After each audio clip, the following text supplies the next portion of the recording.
યાત્રાધામ દ્વારકામાં રખડતા ઢોરનો આતંક યથાવત છે। મંદિરના ધજાજીની શોભાયાત્રામાં સાંઢનો આતંક। શોભાયાત્રામાં સાંઢ ઘૂસી જતા અફરાતફરી મચી ગઈ। મનોરથીઓએ મહા મહેનતે પોતાનો જીવ બચાવ્યો। આ દ્રશ્યોમાં જોઈ શકાય છે કઈ રીતે રખડતા ઢોરનો આતંક, રખડતા સાંઢનો આતંક યાત્રાધામ દ્વારકામાં જોવા મળી રહ્યો છે। મંદિરના ધ્વજાજીની શોભાયાત્રામાં સાંઢનો આ આતંક જોવા મળ્યો। શોભાયાત્રાની અંદર આ રીતે સાંઢ ઘૂસી ગયા, જેના કારણે અફરાતફરી ફેલાઈ ગઈ। તો મનોરથીઓએ પણ મહા મહેનતે પોતાનો જીવ બચાવ્યો।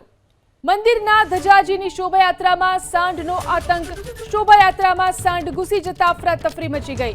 મનોરથીઓએ મહા મહેનતે પોતાનો જીવ બચાવ્યો। આ દ્રશ્યોમાં જોઈ શકાય છે કઈ રીતે રખડતા ઢોરનો આતંક, રખડતા સાંઢનો આતંક યાત્રાધામ દ્વારકામાં જોવા મળી રહ્યો છે। મંદિરના ધ્વજાજીની શોભાયાત્રામાં સાંઢનો આ આતંક જોવા મળ્યો। શોભાયાત્રાની અંદર આ રીતે સાંઢ ઘૂસી ગયા, જેના કારણે અફરાતફરી ફેલાઈ ગઈ। તો મનોરથીઓએ પણ મહા મહેનતે પોતાનો જીવ બચાવ્યો।